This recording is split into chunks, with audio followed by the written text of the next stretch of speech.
Bonjour, mes bien-aimés frères et sœurs en Christ. Aujourd'hui, je voudrais partager avec vous tous deux messages donnés par Sainte Thérèse de Lisieux au bienheureux Edwige Carboni. Par conséquent, veuillez prendre un moment pour partager cette vidéo avec d'autres, car nous espérons que cette vidéo atteindra le plus de personnes possible, pour la conversion des pécheurs et le salut des âmes. Demandons maintenant humblement au très Saint-Esprit de nous conduire de toutes les manières, y compris le discernement de ce qui est dit dans cette vidéo, car pour Dieu, tout est possible.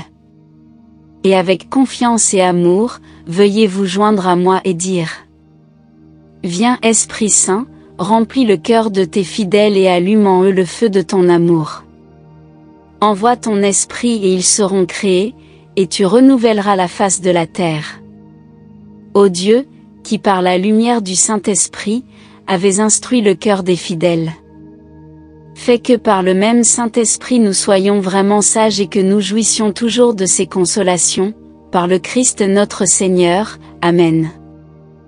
En septembre 1943, Edwige écrit dans son journal: J'ai rêvé de Sainte Thérèse, elle a un bouquet de roses blanches à la main.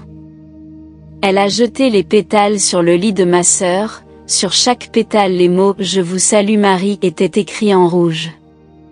Il y en avait environ 50.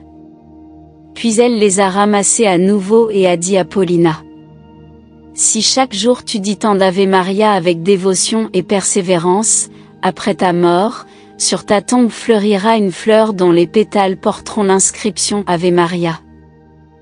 À une autre occasion, Sainte Thérèse est apparue et a dit à Edwige dans un rêve.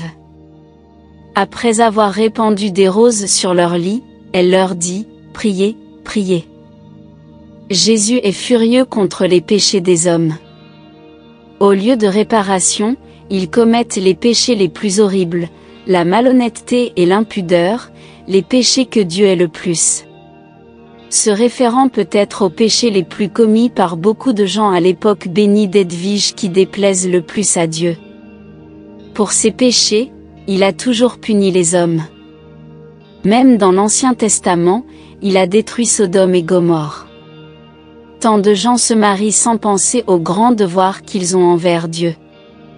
Ils produisent beaucoup de fleurs et ces fleurs appartiennent à Dieu.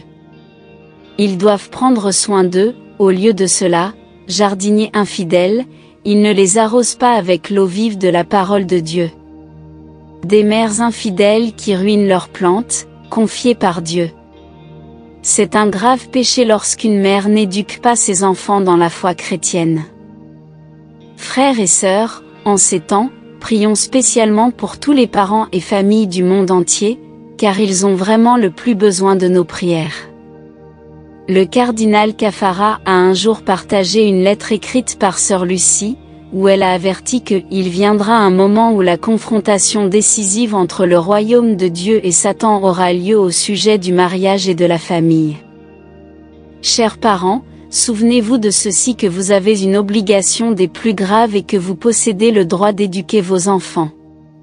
Il appartient en particulier aux parents chrétiens de veiller à l'éducation chrétienne de leurs enfants selon la doctrine transmise par l'Église.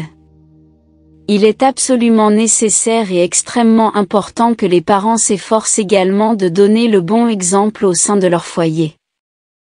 Cultiver de bonnes habitudes et favoriser une vie de prière intense chez leurs enfants, en priant le chapelet quotidiennement, en aimant et en faisant confiance à Dieu par-dessus tout et en toute situation. Mais le plus important, ce que beaucoup ont peut-être manqué, c'est de comprendre et de bien connaître sa foi dans la connaissance et dans l'encouragement de la vertu.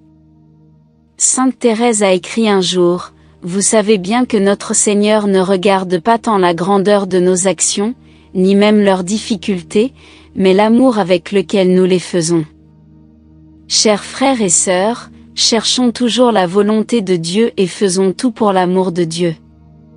Dans tout ce que nous faisons, faites-le pour l'amour de Dieu. Dans les moments de souffrance, souffrez pour l'amour de Dieu. Et par là, les moments de tristesse deviendront des moments de joie, et cette vie, remplie de tant de douleurs, sera plutôt des moments de bonheur. Rappelons-nous aussi cette citation de saint Augustin. Tu es grand, ô Seigneur, et grandement digne de louange. Tu nous as fait pour toi et notre cœur est agité jusqu'à ce qu'il repose en toi.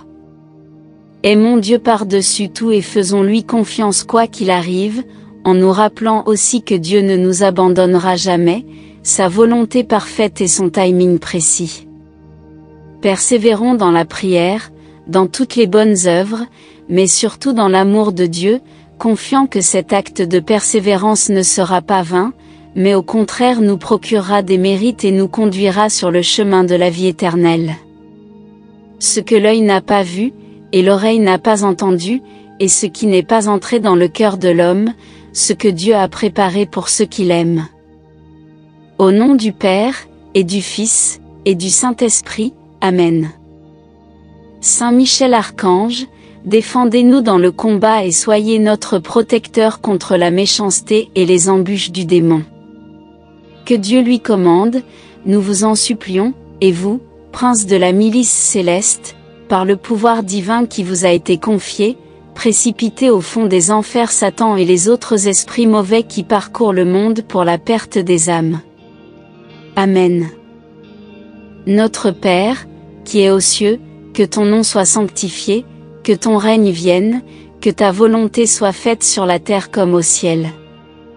Donne-nous aujourd'hui notre pain de ce jour, pardonne-nous nos offenses, comme nous pardonnons aussi à ceux qui nous ont offensés, et ne nous laisse pas entrer en tentation, mais délivre-nous du mal. Amen. Je vous salue, Marie, pleine de grâce, le Seigneur est avec vous, vous êtes bénie entre toutes les femmes, et Jésus, le fruit de vos entrailles, est béni. Sainte Marie, Mère de Dieu, priez pour nous, pauvres pécheurs, maintenant, et à l'heure de notre mort. Amen. Gloire au Père et au Fils et au Saint-Esprit. Comme il était au commencement, maintenant et toujours, et dans les siècles des siècles. Amen. Au nom du Père, et du Fils, et du Saint-Esprit, Amen. Merci d'avoir regardé et que Dieu déverse une abondance de grâce et de bénédiction sur nous tous. Jusqu'à la prochaine fois, restez bénis et continuez à prier.